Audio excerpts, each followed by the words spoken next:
Hi. Okay, we are on to chapter 3, surrendering the calendar. Ooh, this should be good. All right. The problem with work is that we always have more, right? The to-do lists are a mile long and the clock has only so many hours. You might have a seemingly productive few hours checking things off your list, only to go to a meeting and be assigned another project with another to-do list a mile long. Or you might block off time to get the nagging to-do list dwindled down, only to open your email and discover that you have 3 urgent things to handle before your day ends. The work cultures the work cultures of many companies and organizations promote this type of never-ending urgency and demand for results. We go to sleep thinking all about all the things we need to do the next day, and we work to try to beat the clock so we can get the most done in the shortest amount of time. Many employers have come up with ways to reward those who are the most productive, those making the biggest sales, manufacturing the largest number of products, carrying the heaviest loads, serving the most customers, reaching the widest audiences, or even having students who get the highest test scores. This working environment has proved destructive for many, causing burnout, depression, and weariness in our souls.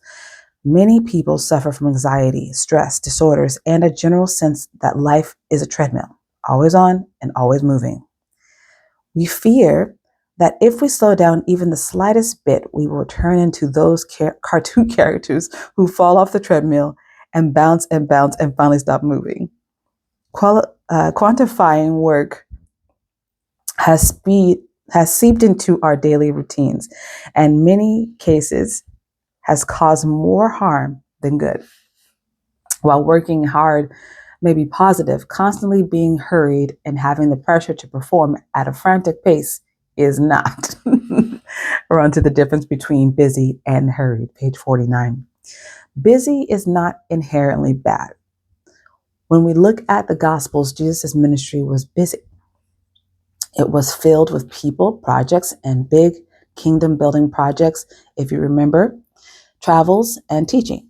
Jesus would leave one region only to find multitudes of people waiting for him at the next. In the course of days, he preached and taught thousands and fed them, healed them, and instructed them to spread the good news. While Jesus was busy, however, he was never hurried. John Ortberg, love him, makes this helpful distinction in his book called Soul Keeping. It says, being busy is an outward condition, a condition of the body. It occurs when we have many things to do. There are limits to how much busyness we can tolerate, but by itself, busyness is not lethal. Being hurried is an inner condition, a condition of the soul. It means to be preoccupied with myself and my life that I am unable to be fully present with God, with myself, and with others.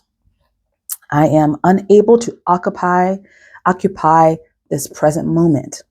Busyness migrates the hurry when we let it squeeze God out of our lives, and I cannot live in the kingdom of God with a hurried soul.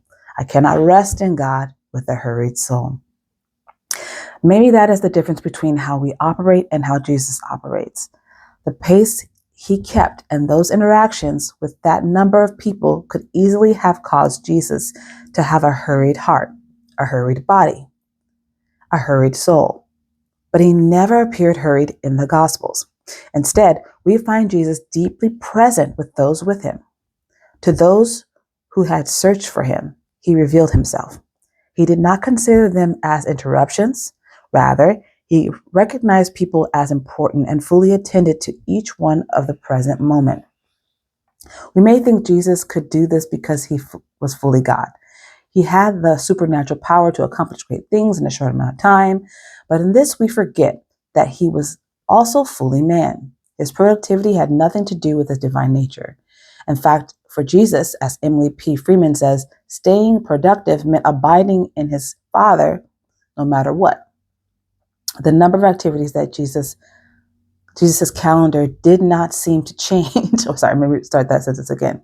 The number of activities that filled Jesus' calendar did not seem to change the ways he went about his work. The main factor, consistent across all of his to-do lists and appointments, was his ability to stay, to remain, to live in the presence of his Father in the midst of his work. He was not concerned with how much he could get done, but rather he was keenly aware that to accomplish the call of God on his life, he would need to be laser focused on the tasks God the Father had given to him in each moment. This enabled him to live deeply connected to God and also deeply present with those to whom God had called him. Jesus knew the power of living life wide open before God. The Apostle Paul picks up on Jesus' ability to live both deeply connected to God and deeply connected to people. And he instructs followers of Jesus to do the same. Okay, we're going to go to Your Life is an Offering in the next section. I'll be right back.